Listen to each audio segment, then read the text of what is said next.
Strikes and demonstrations have of recent become synonymous with many education institutions, both at lower and higher levels of learning. Some of the recent acts of violence include the strike in Makerere University during the Gilda elections that saw the death of one student from UCU, and the deadly strikes in Ombachi Secondary School, among others. Most of the private schools have not emphasized so much of building a culture that deters violation, deters the demonstration. Perhaps there is a poster of the schools and regulations, so in case any adjustments have to be made, this student knows what's going on, or perhaps in case they read through it, they are able to know, if I do this, ABCD could happen. This has been attributed to several factors, including lack of patriotism by learners, rigidity of some laws in many schools, especially public institutions, code of conduct by some teachers, and limited room for engagement and participation of learners. There is flexibility in the private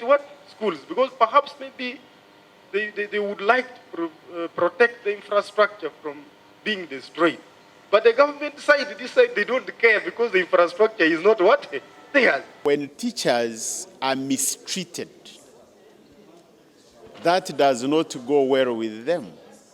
And therefore, in so doing, even in transacting their business, they may not do the best to the students, and that alone can spark the violence. Not limited to perception by learners and teachers, mental illness and extremism in some institutions. How do we transform education?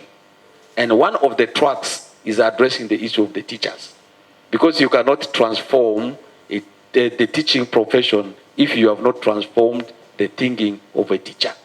In commemoration of the Teachers' Day under the theme Peace, Education and Prevention of Violence in Education Institutions, teachers have been tasked to be the drivers of transformation for peace restoration. So the many strikes we have had, even at national level, is because somebody has failed to do his or her part.